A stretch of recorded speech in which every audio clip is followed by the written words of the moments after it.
Students, in this video lecture, we will study your next topic, which is penetrating and non-penetrating orbits. So, according to Bohr's theory के according क्या है हमारे पास? According to Bohr's theory, electrons they revolve around the nucleus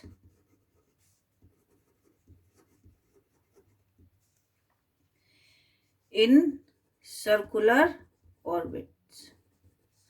So Bohr theory said that electrons are revolving around the nucleus in circular orbits, where nucleus is situated at the center. Later on, Sommerfeld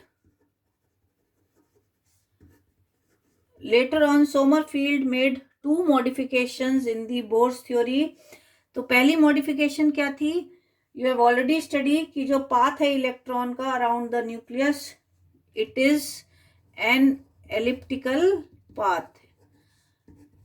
it is an elliptical path with nucleus situated at one of its foci. और जो circular orbits हैं Bohr के, those are special case of this. ये आपने पहले भी bore Sommerfeld theory में इसको पढ़ा है. और दूसरी मॉडिफिकेशन क्या थी आपकी कि जो वेलोसिटी है इलेक्ट्रॉन की, it varies in an orbit. Electron की जो वेलोसिटी है वो एलिप्टिकल ऑर्बिट में वेरी करेगी, and this velocity is largest near perihelion. ये आपकी पेरीहिलियन पर लार्जेस्ट है. पेरीहिलियन कौन सा डिस्टेंस है? When your electron is very close to the nucleus. तो जब इलेक्ट्रॉन आपका न्यूक्लियस के बहुत नजदीक होएगा, it will experience the attractive force of nucleus, और उस समय में उसकी जो वेलोसिटी है वो सबसे ज्यादा आपकी वेरी करेगी. So velocity of an electron varies in an orbit, and it is largest when it is near the perihelion. So this causes relativistic variation in the mass of the moving electron. आप ये चीज पढ़ चुके हो Sommerfeld theory में कि जब electron आपका एलिप्टिकल ऑर्बिट में मूव करेगा तो जैसे जैसे उसकी डायरेक्शन चेंज होएगी, उसकी वेलोसिटी भी आपकी चेंज होएगी. और इस उसमें जो हमारा वेरिएशन है मास में, उसको हम इग्नोर नहीं कर सकते, क्योंकि जो इलेक्ट्रॉन है it is moving with velocity 0.007 times the velocity of light. So variation in mass of electron it has to be considered. तो इसमें क्या है, जब आपका इलेक्ट्रॉन पेरीहेलियन पर है, यानी कि when it is very close to the nucleus, उस समय वेलोसिटी में सबसे ज्यादा वेरिएशन आएगी, and velocity of electron will be minimum at aphelion, जब वो न्यूक्लियस से बहुत ज्यादा दूरी पर होएगा. सपोज दिस इज न्यूक्लियस, तो सबसे पास ये है इलेक्ट्रॉन का डिस्टेंस, तो ये आपका पेरीहेलियन है, और अगर वो यहाँ होता है देन दिस इज एपहेलियन, ये आपका पेरीहेलियन है. तो जो रिलेटिविस्टिक इक्वेशन है which describes the path of electron, वो क्या है आपके पास? 1/r is equal to 1/a 1 plus epsilon gamma cos theta 1 minus epsilon square. ये आपको ऐसा सच याद करनी पड़ेगी.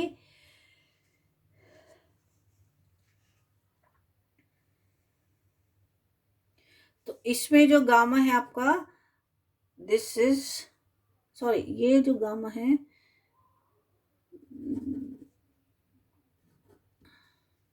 This is less than 1 and it is a constant, और ये आपका कांस्टेंट है. So this is constant. तो जो पाथ है हमारा इलेक्ट्रॉन का, path of our electron is a precessing ellipse। ये आपको बताया था कि जो इलेक्ट्रॉन का पाथ है वो आपका प्रिसेसिंग एलिप्स की तरह होएगा, इस तरह से।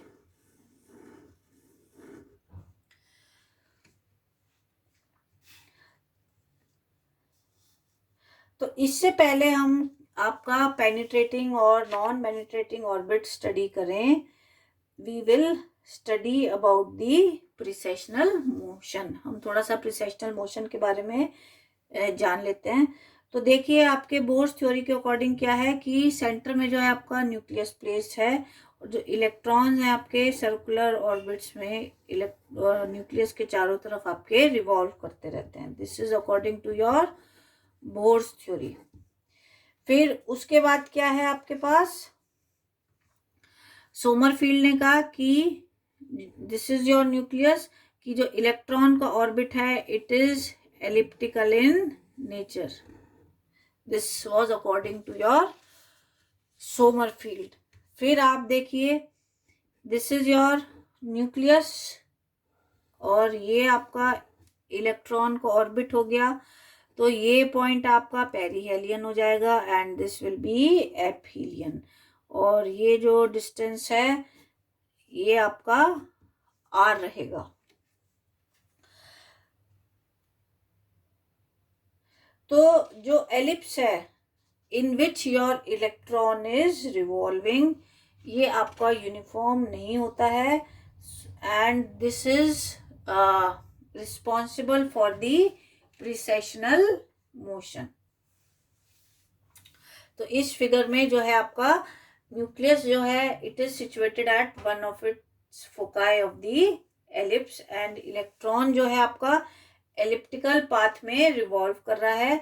तो जब आपका electron it is far away from the nucleus तो हम उस पॉइंट को एपहेलियन कहेंगे, और जब आपका electron it is very close to the nucleus तो उस केस में हम उसको पेरीहेलियन कहेंगे।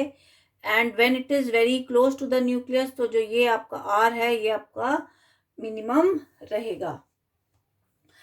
सो इन सोमरफील्ड मॉडल, तो सोमरफील्ड मॉडल में जब भी आपका electron when your electron is revolving in fixed orbit उसकी आपकी वेलोसिटी वेरी करेगी। वो वेलोसिटी क्यों वेरी करेगी, क्योंकि उसका मास आपका वेरी करेगा। और मास आपका कब वेरी करता है, जब कोई भी पार्टिकल या object it is moving with a velocity which is comparable to the velocity of light. तो उस केस में जो मास है पार्टिकल का वो आपका कांस्टेंट नहीं होता, तो उसकी जो वेलोसिटी है वो भी आपकी चेंज करेगी एट पेरीहेलियन एंड एपहेलियन। तो जो ऑर्बिट है इलेक्ट्रॉन का it is not a uniform rotating ellipse but it's perihelion. उसका जो पेरीहेलियन है वो प्रिसेस करेगा in the direction in which your electron is moving. जैसे सपोज ये आपका न्यूक्लियस है और ये आपका इलेक्ट्रॉन का ऑर्बिट है। सो दिस यहाँ पर आपका इलेक्ट्रॉन है, so this is your perihelion point.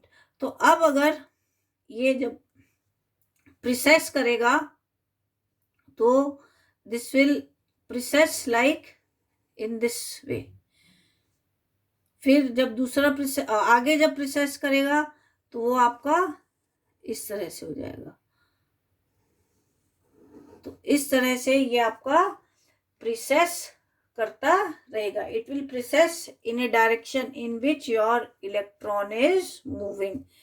ये डायरेक्शन थी, फिर ये डायरेक्शन आ जाएगी, ये आ जाएगी, ये आ जाएगी। So it will keep on precessing in a direction in which your electron is moving and when perihelion will जो पेरीहेलियन है it will change the eccentricity of the ellipse also. जब पेरीहेलियन चेंज होएगा तो इसकी ellipse की जो eccentricity है वो भी आपकी चेंज होएगी। So due to relativity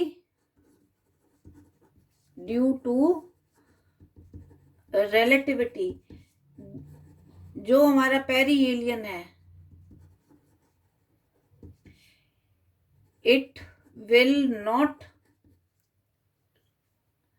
remain fix, ये आपका फिक्स नहीं रहेगा, but it will precess in a direction in which electron is moving। ये आपका उस डायरेक्शन में प्रिसेस करेगा जिस डायरेक्शन में आपका इलेक्ट्रॉन मूव कर रहा है। अब इसमें हमारी एक और टर्म है समझने के लिए, एक तो आ जाता है आपका एटॉमिक कोर और दूसरा आ जाता है आपका शील्डिंग इफेक्ट। इसमें हम यूज करेंगे पेनिट्रेटिंग और नॉन पेनिट्रेटिंग ऑर्बिट्स में। तो अब एटॉमिक कोर क्या होता है? एटॉमिक कोर होता है जो शेल्स आपके कंप्लीटली फिल्ड विद इलेक्ट्रॉन्स हैं, those are called as atomic core. Those shells which are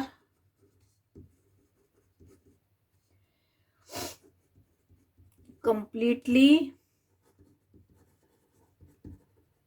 filled with electrons are called atomic core। तो जो शेल्स आपके completely filled होते हैं इलेक्ट्रॉन से, those are known as atomic core। अब next इसमें आता है आपका शील्डिंग इफेक्ट।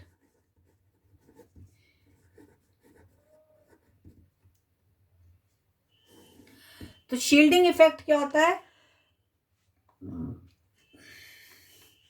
सपोज हमारे पास कोई एटम है और उसके न्यूक्लियस के ऊपर जो चार्ज है दैट इज Ze।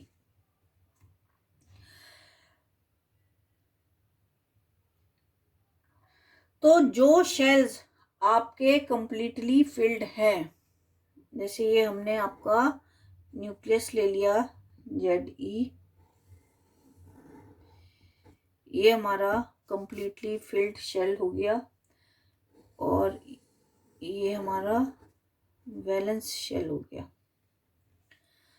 तो जो शेल्स हमारे कंप्लीटली फिल्ड होते हैं, दे experience the same charge as the charge on the nucleus। Those shells which are completely filled, they will experience the same charge which is the charge on the nucleus। पर जो electron आपका valence shell में होता है, it will experience less charge than Ze। क्यों ये आपका less charge क्यों एक्सपीरियंस करेगा? Because it will also experience your force of repulsion from electrons of completely filled shell. तो जो इलेक्ट्रॉन आपका वैलेंस शेल में है वो क्या करेगा? It will experience force of repulsion from the electrons of completely filled shell. So we can say that electron of innermost shell, तो जो इलेक्ट्रॉन्स आपके innermost shell में है या जो completely filled है, वो क्या करते हैं? दे शील्ड दी न्यूक्लियर चार्ज। वो इस न्यूक्लियर चार्ज को शील्ड कर देते हैं, so that the force of attraction which nucleus exert on valence electron, it will be less than the actual force। तो ये चीज समझ आई बच्चों आपको कि ये तो आपका इनर मोस्ट ऑर्बिट हो गया which is completely filled. It will experience the same force या सेम फोर्स, और वो कितना होगा आपका? Plus Ze। ये आपका सेम चार्ज एक्सपीरियंस करेंगे प्लस Ze। पर जो इलेक्ट्रॉन आपका वैलेंस शेल में है वो क्या होएगा? this valence electron, it will also experience the force of repulsion due to the electrons which are present in the innermost orbit. वो इन इलेक्ट्रॉन का फोर्स ऑफ रिपल्शन भी आपका एक्सपीरियंस करेंगे. तो हम ये कह सकते हैं कि जो इलेक्ट्रॉन है इनर मोस्ट ऑर्बिट के, वो आपके न्यूक्लियर चार्ज को शील्ड कर देते हैं, जिससे कि जो फोर्स ऑफ अट्रैक्शन है between the nucleus, force of attraction between the nucleus and the valence electron, वो आपका लेस हो जाएगा देन द एक्चुअल फोर्स. तो जो इलेक्ट्रॉन हैं in the energy level which are closer to the nucleus, electrons in the energy levels closer to the nucleus, they shield the valence electron from the positive pull of the nucleus. तो ये आपका shielding effect है कि जो valence electron है वो आपका कम न्यूक्लियर चार्ज एक्सपीरियंस करेगा as compare to the electrons of the completely filled shells.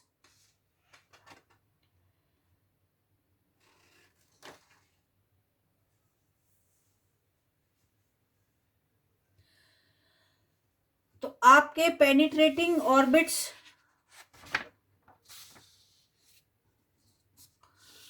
तो अब देखिए आपके पास आता है non penetrating orbits.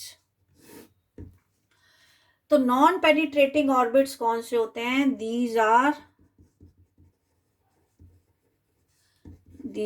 Those orbits which do not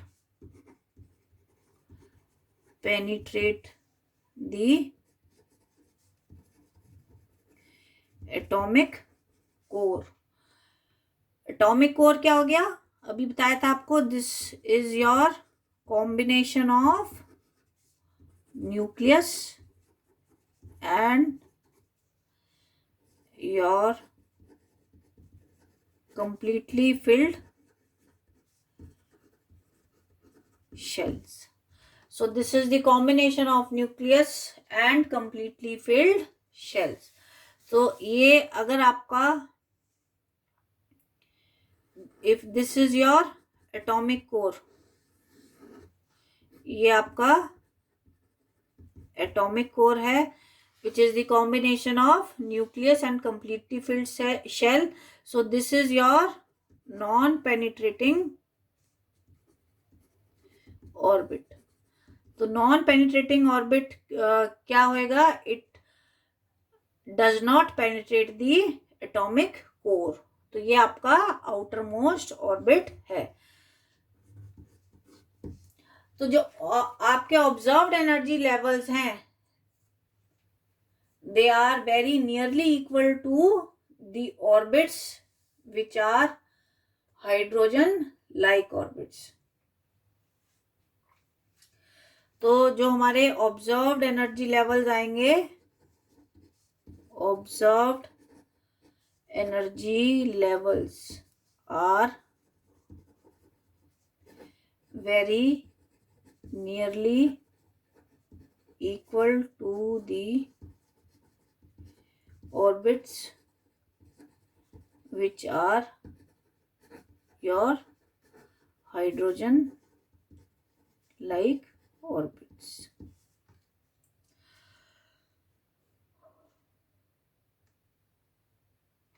तो अगर हम एक एग्जाम्पल लेके चलें, for example n is equal to 5 hydrogen के लिए, और for any other atom, so then they will have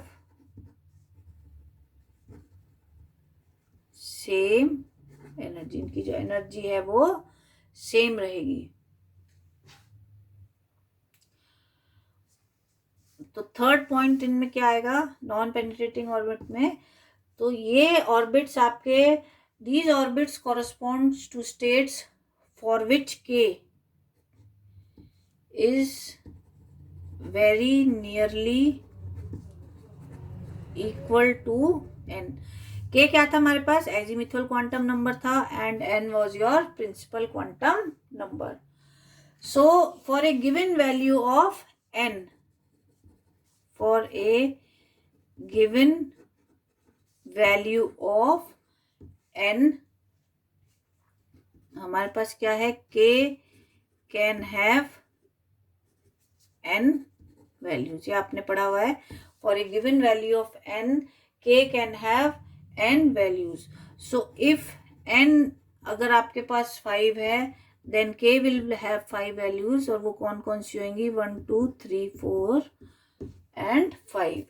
So those orbits which have same value of n and k will be non-penetrating. तो जिन orbits के लिए n is equal to k, तो वो orbits आपके non penetrating रहेंगे, यानी कि n जिसके लिए 5 होएगा और k जिसके लिए 5 होएगा, these will be your non penetrating orbit. या हम ये कह सकते हैं कि नियरली सेम में बस कितना आ जाएगा, n आपका 5 है and k is equal to 4, ये भी आपके कुछ एक्सटेंट तक। So for example your f orbital of alkali metals are all non-penetrating. So these are all your non-penetrating orbits. तो नेक्स्ट इसमें हमारे पास आता है पेनिट्रेटिंग ऑर्बिट्स।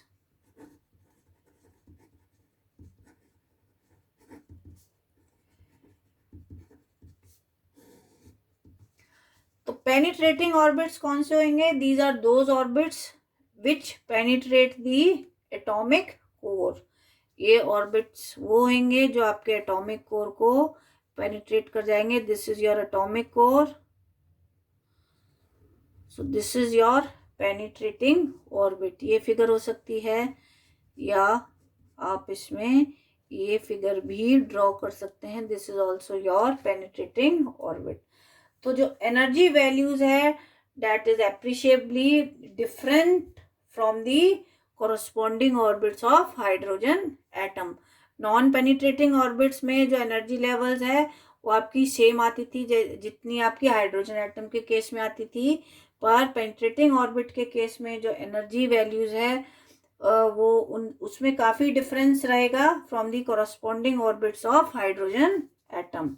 फॉर एग्जाम्पल अगर हम लेके चलें for n is equal to 2, ये आपका फॉर हाइड्रोजन एटम हो गया, and n is equal to 2 for some other atom.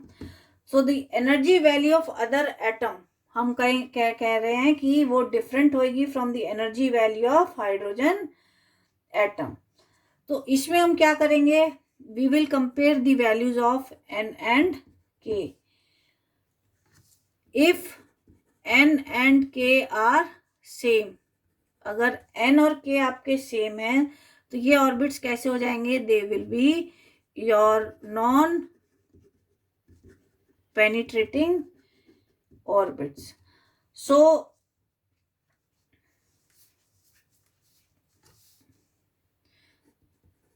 For n is equal to 5, k हमारे पास क्या है 1 2 3 4 एंड 5। तो अगर इनका डिफरेंस मैक्सिमम होता है तो हम इसको पेनिट्रेटिंग ऑर्बिट कहते हैं। जैसे for n is equal to 5, k is equal to 1, तो हमारे पास डिफरेंस कितना आ गया, 4 का आ गया। n is equal to 5, k is equal to 2, difference कितना आया, 3। n is equal to 5, k is equal to 3, difference कितना आ गया, ये 2 आ गया, and n is equal to 5, k is equal to 4, difference हमारा 1 आ गया, n is equal to 5 and k is equal to 5, difference हमारे पास 0 आ गया। तो देखिए ये तीनों केस में हमारा जो डिफरेंस है ये बहुत ज़्यादा है। So these will be your penetrating orbits, ये आपके पेनिट्रेटिंग ऑर्बिट्स रहेंगे, और ये आपके these will be your non penetrating orbits.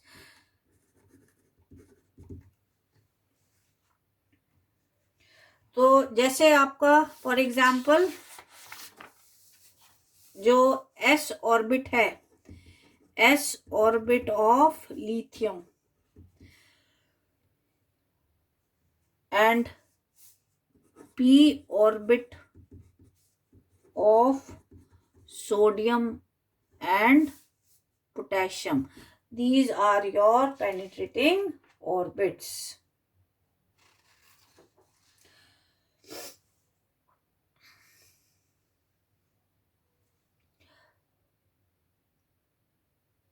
और जैसे जैसे ऑर्बिट की प्रिसेशन इंक्रीज करेगी तो जो पेनिट्रेशन है ऑर्बिट का वो भी इंक्रीज करेगा इनटू द एटॉमिक कोर।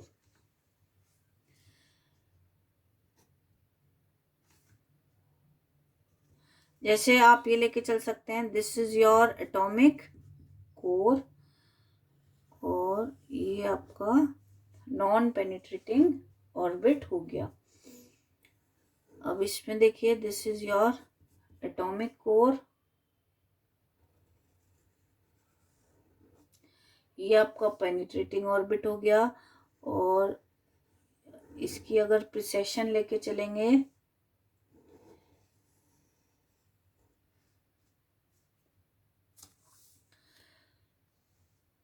ठीक है, तो जैसे जैसे हमारी प्रिसेशन बढ़ेगी पेनिट्रेशन भी हमारा बढ़ता रहेगा।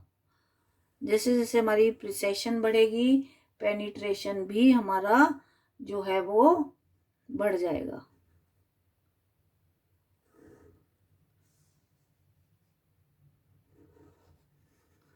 ये आपका पेनिट्रेशन देखिए, जैसे जैसे प्रिसेशन बढ़ रही है हमारा पेनिट्रेशन भी बढ़ रहा है, और जो इसेंट्रिसिटी है